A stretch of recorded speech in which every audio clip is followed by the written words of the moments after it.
Amigos de Radio Victoria Jocoso Televisión, a continuación vamos a conversar como todas las semanas con Vladimiro Mujica, vicepresidente de Benamérica, quien de alguna manera está comprometido con la causa democrática en lo que tiene que ver con las candidaturas y la evaluación de los pasos que se están dando.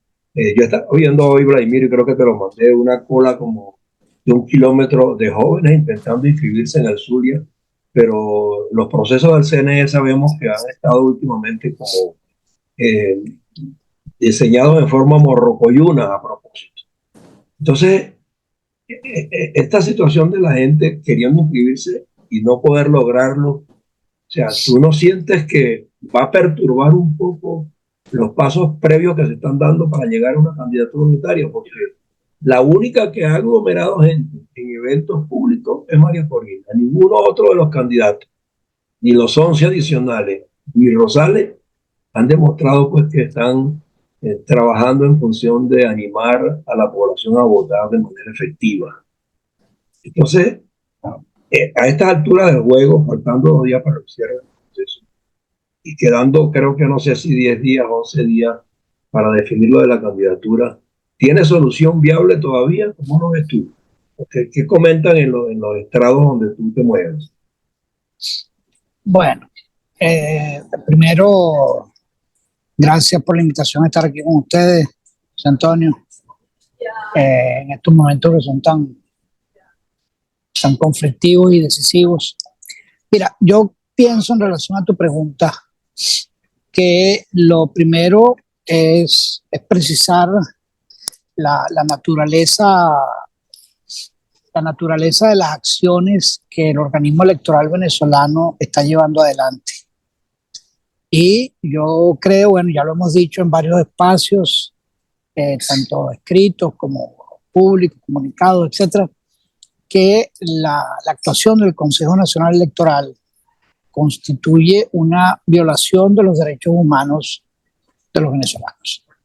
Esto podría parecer un poco exagerado, pero no lo es, porque la Declaración de los Derechos Humanos de las Naciones Unidas contempla, si mal no recuerdo, el artículo 21, pero podría ser otro, que es un derecho, los derechos políticos son derechos humanos, y los derechos a la participación y los derechos a participar en la elección libre, lo dice así explícitamente. Y a elegir y ser elegido. Sí, sí. Entonces lo dice explícitamente de modo tal que una actuación sistemática para impedir, obstaculizar, boicotear las posibilidades de que los venezolanos puedan actualizar su registro. Y esto tiene dos direcciones esencialmente. Están los nuevos votantes, digamos, los jóvenes y gente que no esté inscrita en el registro electoral, a quien se le está obstaculizando la inscripción abiertamente.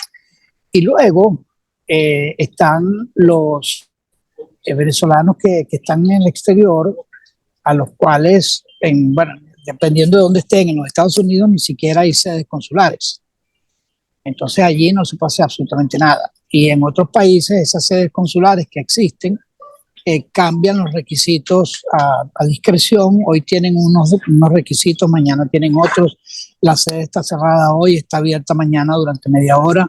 Es decir, en los casos que se han venido documentando, tanto en muchos sitios en España como en otras partes en Latinoamérica, etcétera, son realmente abusivos por un lado, y por otro lado es profundamente triste y deprimente desde el punto de vista ciudadano que las autoridades electorales venezolanas recurran a este tipo de expedientes para impedir que la gente pueda autorizar. Entonces, claro, esto, como digo, tiene varias direcciones. En la diáspora venezolana hay más o menos 8,5 millones de venezolanos, de los cuales unos 4 millones podrían tener derecho a votar. Y de esos, solamente unos 120,000 están inscritos adecuadamente en el registro electoral, es decir, tienen actualizada su inscripción en los países de acogida. El resto, nosotros, yo, mucha otra gente, nosotros no podemos actualizar nuestro registro electoral por las razones que ya dije. Entonces, ahí en la práctica se está boicoteando, se está impidiendo la participación esencialmente de toda la diáspora. Y luego en Venezuela, entonces tiene la otra connotación que ya todo acaba de mencionar, que ahora se trata ahí de los nuevos votantes y también de votantes a quienes se les cambió arbitrariamente su inscripción. Entonces se le cambió el centro electoral y como en muchos casos la gente ni siquiera lo sabe porque no se les avisó. Y entonces cuando tratan de actualizarla se encuentran con los problemas que ya estoy diciendo. Es decir, que se trata de una violación preparada, articulada por la autoridad electoral venezolana para vulnerar los derechos humanos de los venezolanos. Ahora, ¿por qué lo hacen? Lo hacen porque saben perfectamente, ahora claro, la autoridad electoral es parte de toda la estructura de poder del régimen, lo hacen porque el régimen sabe perfectamente que ellos preservan tres herramientas claves de poder: el control de los instrumentos represivos, el hambre y la persecución, entonces, y el miedo. Miedo, hambre y represión. Son los tres instrumentos que conserva el régimen para sentirse todopoderoso y dueño del país, y dueño de Venezuela y de los venezolanos. ¿Qué es lo que no tiene? Y por eso es una debilidad muy importante. Ya no tiene el apoyo de la gente. No tiene el apoyo de la gente en cualquier medición que se ha hecho últimamente de la distribución de apoyo popular. Maduro sale con 80-90% de rechazo. Entonces, esa es la razón de fondo por la cual se están violando los derechos humanos de los venezolanos, los derechos humanos políticos de los venezolanos. Entonces, es una situación absolutamente inaceptable, lamentable, pero es lo que se está ejerciendo desde el poder. Y bueno, el día 16, dentro de 2 días, cierra el plazo para esas actualizaciones. Entonces, estamos en presencia, pues como estamos diciendo, de un intento mayor de descarrilar la ruta electoral, de llevar a la oposición a abandonar la ruta electoral. Ahora, tú lo señalaste, María Corina Machado, y muchas de las fuerzas de oposición democrática han expresado claramente su decisión de continuar en la ruta electoral.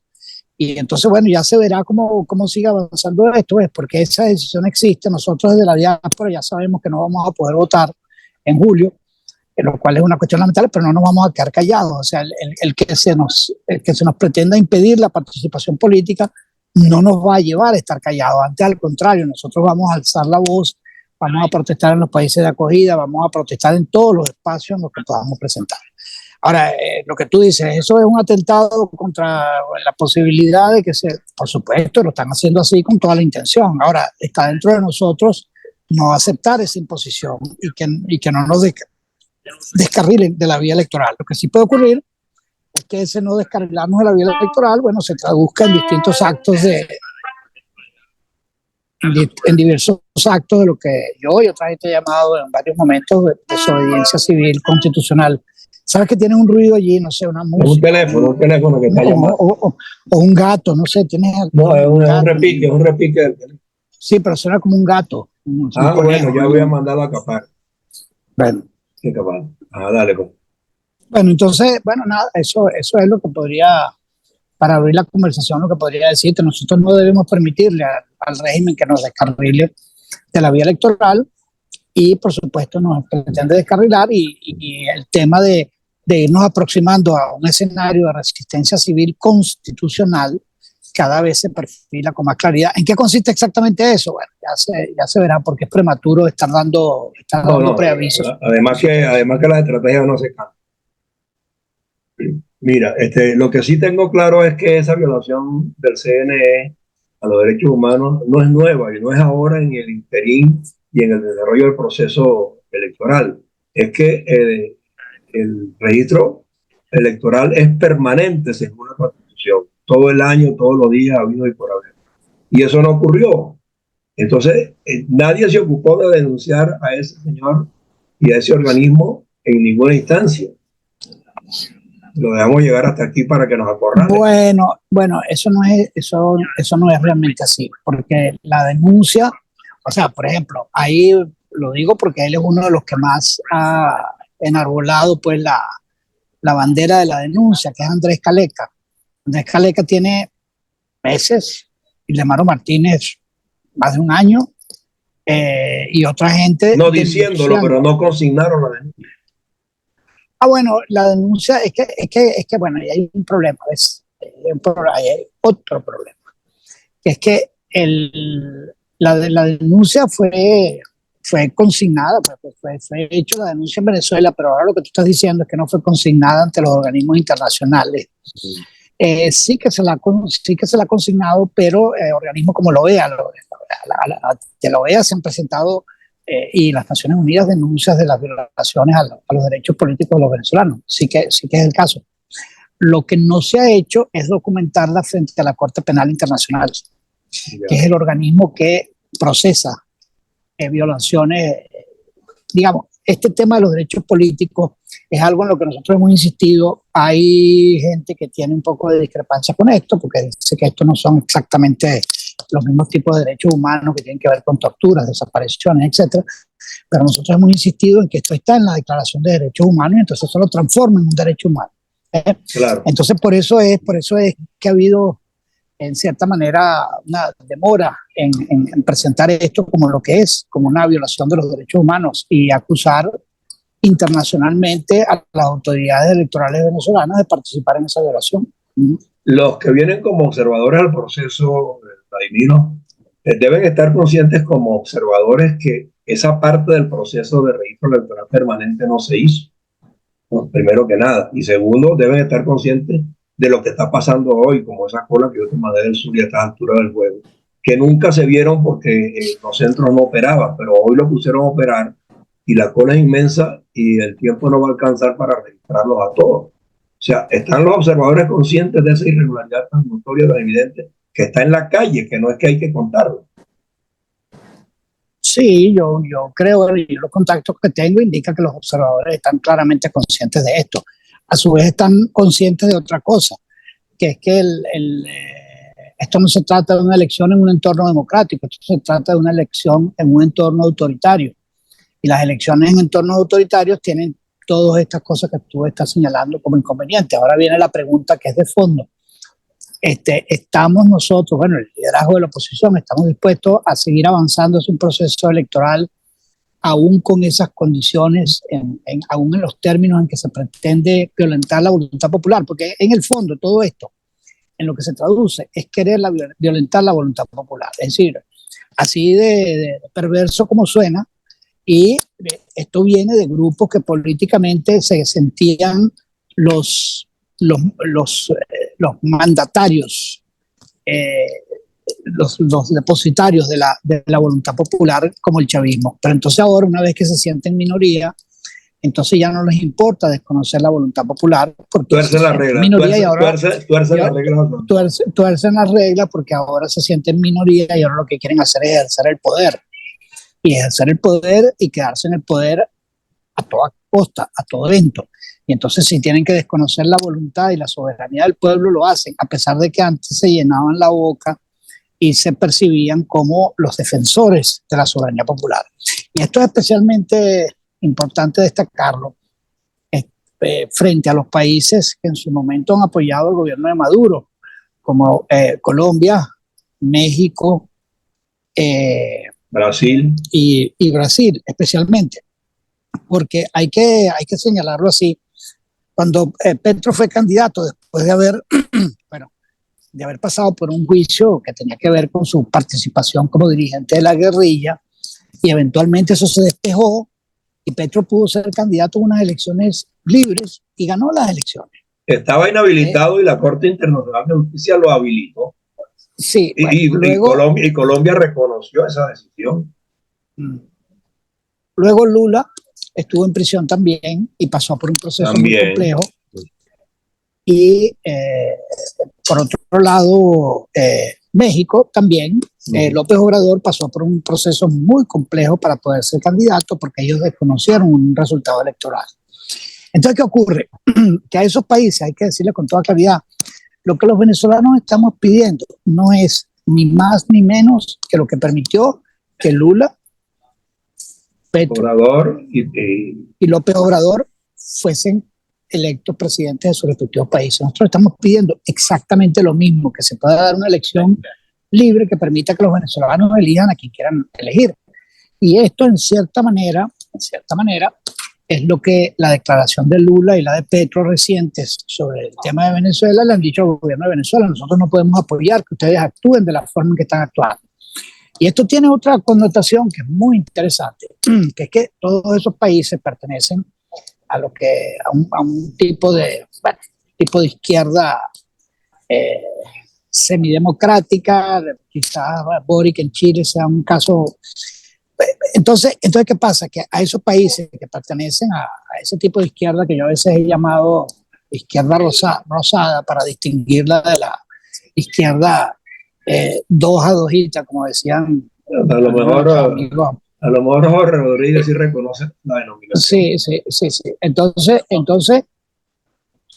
esa izquierda democrática, esos países de izquierda democrática, entendiendo todas las limitaciones que ese término tiene para alguna gente que consideran que las dos cosas son absolutamente incompatibles, pero independientemente de eso, hombre, estos son tres países, y ahora se incluyó a Chile con Boric. Lo que pasa es que Boric ha tenido una posición muy distinta prácticamente desde el comienzo. Boric desde el comienzo le ha precisado muy claramente a Maduro que Chile no apoya ese tipo de decisiones. Entonces, pero ahora vienen estos tres y dicen lo que están diciendo, y esto es algo en lo que hay que insistir: el mensaje a la izquierda democrática de que el gobierno de Venezuela ni es de izquierda ni es democrático. Y señalarlo con toda precisión para que no se siga, porque en la cabeza de mucha gente sigue siendo pues que el gobierno de Maduro representa de alguna forma las aspiraciones del pueblo venezolano. No las representa, y no las representa en un sentido muy fundamental, que es que pretende desconocer las decisiones y la soberanía popular. Y entonces a estos países hay que insistirle por todas las rutas para que ellos tengan un discurso que sea consistente con el propio mecanismo que permitió que ellos fuesen electos presidentes en sus propios países. Nosotros no estamos pidiendo nada distinto de lo que se hizo en Colombia, o lo que se hizo en México, o lo que se hizo en Brasil. Pero ¿sabes qué me llama la atención, Vladimiro? Que esos temas de Lula, Petro y los proveedores no los han puesto de manifiesto ellos mismos. Ellos debieron haber comentado que ellos llegaron a ser presidentes, pese a haber pasado por una inhabilidad. Bueno, ya yo lo sé, por eso lo estoy diciendo en tu programa, para que esto nosotros lo sigamos. Nosotros lo sabemos, pero ellos no lo han dicho abiertamente.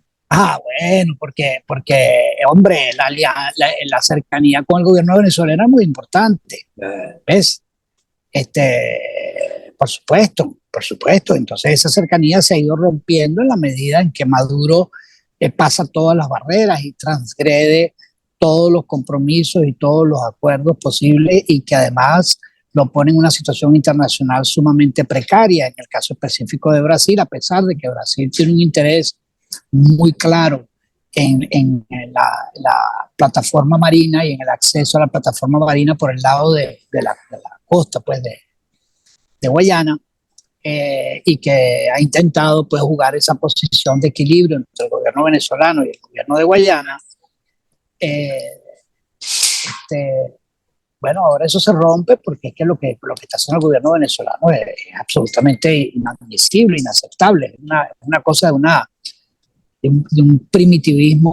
Bueno, hablando de varios temas a la vez, la ley contra el fascismo que se pasó como proyecto en la Asamblea Nacional, en realidad, cuando tú la lees con cuidado, como ya lo han dicho varias personas en Venezuela, es en realidad una ley a favor del fascismo.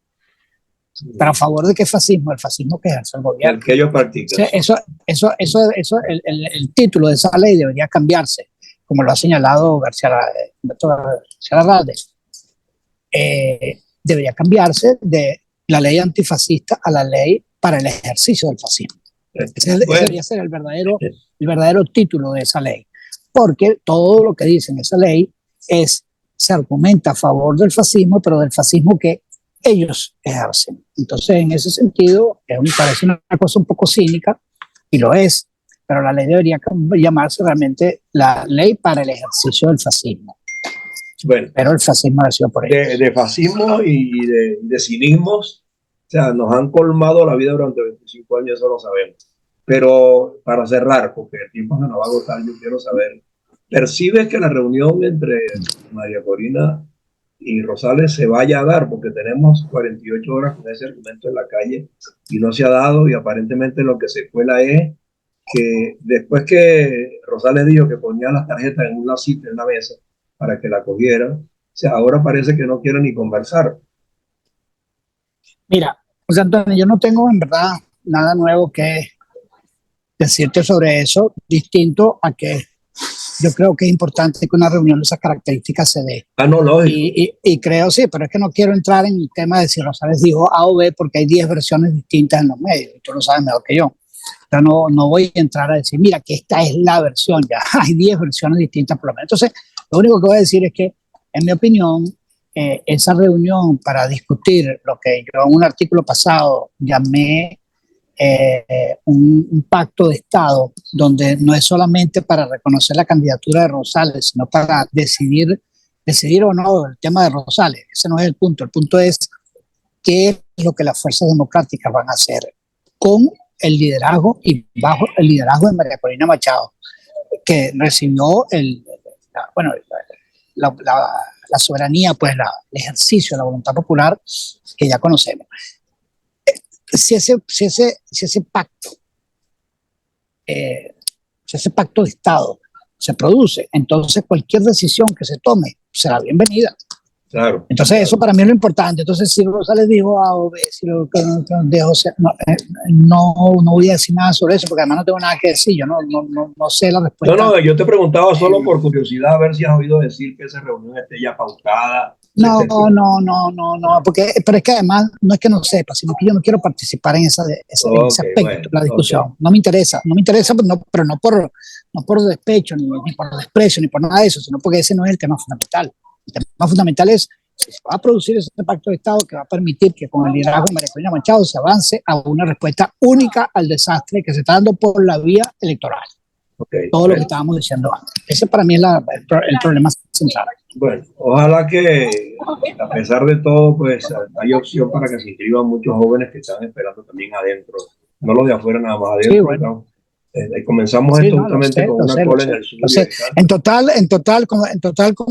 En total, como lo ha dicho Caleca y otros, pero yo rescato que él lo ha dicho en varias oportunidades, pero parece una contribución fundamental a esta discusión.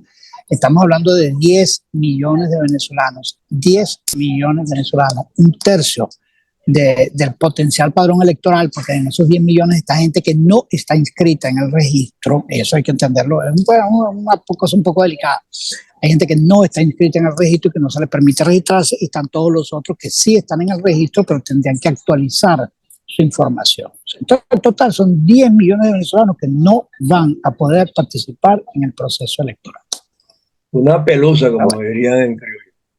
Bueno, pero de todos modos se sigue haciendo el esfuerzo y yo creo que la vocación democrática no se puede... Una pelusa, como dirían en tu tierra. En mi tierra, pero no se puede declinar la voluntad electoral para resolver este problema, porque otra vía pues ya es caer en unos extremos que no lo deseamos, porque ya de extremos tenemos bastante en 25 años. Bueno, no solamente un tema de extremos, sino que yo creo que los venezolanos quieren cambio, queremos que se produzca esa transición democrática y que se produzca sin muertes, que se produzca sin ya más daño de lo que se han hecho al país. A eso me refiero. Creo que aquí la gente quiere un cambio con reconciliación de los venezolanos y con justicia, por supuesto. Pero eso es lo que quiere la gente. La gente no quiere más enfrentamiento entre venezolanos, que nos ha llevado a este desastre en Estados Unidos. Sí, no, y ya con el enfrentamiento entre ellos mismos ya se está poniendo de manifiesto pues lo que han sido y lo que no queremos que sigan siendo, no nada, así de sencillo. Y me imagino que la comunidad internacional está consciente también de eso. Y vamos a ver por qué vía pues esto se supera. Queda poco, pero a veces el poco rinde más si se trabaja consensuadamente. Yo creo que se está trabajando consensuadamente. Y bueno, esperemos que en la próxima semana o en esta todavía haya tiempo de saber cómo se van a perfilar las cosas. Yo te agradezco mucho tu tiempo del día de hoy y cualquier cosa que sepas que es novedosa, me lo haces saber, bueno, nos montamos en ese tema. Seguro. Un abrazo. Un abrazo. Gracias. Hasta luego. Chao.